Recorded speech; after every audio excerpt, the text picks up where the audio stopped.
Hi friends, இன்றைக்கி நம்ம ரொம்ப சூப்பரான இட்லி, தோசை, சப்பாத்தி எல்லாத்துக்குமே ரொம்ப சூப்பரான ஒரு ஷைடிஷ்ஷு தக்காளி போட்டு ஒரு குருமா மாதிரி செய்ய போகிறோம். எப்படி செய்யுதுன்னு பார்க்கலாம். இது குருமா மாதிரியும் இருக்காது, ஆனால் இது ஒரு டிஃப்ரெண்ட்டான டேஸ்ட்டில் ரொம்ப சூப்பராக இருக்கும் ஃப்ரெண்ட்ஸ். கண்டிப்பாக இதை ட்ரை பண்ணி பாருங்கள். இப்போ ஒரு கடாயில் நம்ம ஒரு 2லேருந்து 3 ஸ்பூன் அளவுக்கு எண்ணெய் ஊற்றிக்கலாம். பிரிஞ்ச இலை, பட்டை, கிராம்பு, அனாசிப்பூ இது எல்லாமே சேர்த்துட்டு நல்லா கொஞ்சம் பிறகு கொஞ்சமாக சோம்பும் சேர்த்துக்கலாம். சோம்பு போடும்போது அதோடய வாசம் ரொம்ப சூப்பராக இருக்கும். இப்போ இதெல்லாம் நல்லா பொரியட்டும். நமக்கு இது நம்ம இட்லி தோசையோடு வச்சு சாப்பிடும்போது ரொம்ப சூப்பராக இருக்குங்க. கண்டிப்பாக இதை நீங்கள் செஞ்சு பாருங்கள்.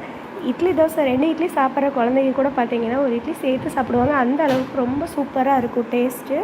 இப்போ நான் ஒரு 3 தக்காளி நல்லா பெருசாக நல்ல பழுத்த தக்காளியாக பார்த்து எடுத்துருக்கேன். 3 தக்காளியும் ஒரு பெரிய வெங்காயம் இந்த மாதிரி நீளவாக்கில் கட் பண்ணி எடுத்து வச்சு இது எல்லாத்தையும் நல்லா வதங்கிறதுக்கு தேவையான அளவு உப்பும் சேர்த்து போட்டுட்டு நல்லா அது வதங்கிட்டு இருக்கட்டும். அதுக்குள்ளே நம்ம அரைக்கிறது என்னென்னு பார்க்கலாம். நான் 2 பச்சை மிளகா எடுத்துருக்கிறேன். இந்த மாதிரி 2ஆக கீறி போட்டிருக்கேன். ஒரு 3 பல்லளவுக்கு பூண்டு சேர்த்துருக்கேன். பூண்டு சேர்க்கும் போது அதோட ஃப்ளேவர் ரொம்ப சூப்பராக இருக்கும். கண்டிப்பாக பூண்டு சேர்த்துக்கலாம். தேங்காய் தேவையான அளவு போட்டுக்கோங்க. கொஞ்சமாக சோம்பு.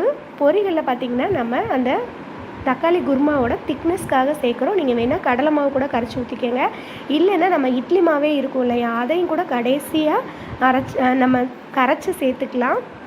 கொஞ்சமாக கொத்தமல்லி இதெல்லாம் சேர்த்துட்டு நல்லா நைஸ் பேஸ்ட்டை அரைச்சி எடுத்து வச்சுக்கலாம். நீங்கள் பொட்டுக்கடலை சேர்த்த பிரியம் இல்லை அப்படின்னா நீங்கள் கடலை மாவும் சேர்த்துக்கலாம். இல்லை நம்ம அரைச்சி வச்சுருக்க இட்லி மாவே கூட கரைச்சி சேர்த்திக்கலாம், நல்லாயிருக்கும். இப்போ நம்ம அரைச்ச தேங்காய் பேஸ்ட்டு இதோடு சேர்த்துட்டோம். தேவையான அளவு தண்ணியும் சேர்த்துக்கோங்க. கொஞ்சமாக மஞ்சத்தூள் சேர்த்துக்கலாம். ஒரு ஸ்பூன் அளவுக்கு மல்லித்தூள் சேர்த்துக்கலாம்.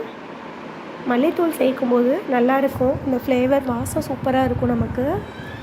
இப்போ இது எல்லாத்தையும் நல்லா கலந்து கொடுத்துட்டு ஒரு 5 நிமிஷம் நல்லா கொதிக்க விட்டு எடுத்தோன்னா இந்த மாதிரி நல்லா நுரக்கட்டோட கொஞ்சமாக கொத்தமல்லி எல்லாம் தூவிட்டு ஆஃப் பண்ணிட்டோன்னா சூப்பரான தக்காளி குருமா நமக்கு ரெடிங்க. இது குருமா மாதிரியும் இருக்காது, நல்ல ஒரு டிஃப்ரெண்ட்டான டேஸ்ட்டில் இருக்கும். கண்டிப்பாக இதை நீங்கள் செஞ்சிங்கன்னா எப்போதும் நீங்கள் இட்லி தோசைக்கு இப்படி தாங்க செய்வீங்க. அந்த அளவுக்கு டேஸ்ட்டு ரொம்பவே சூப்பராக இருக்கும்.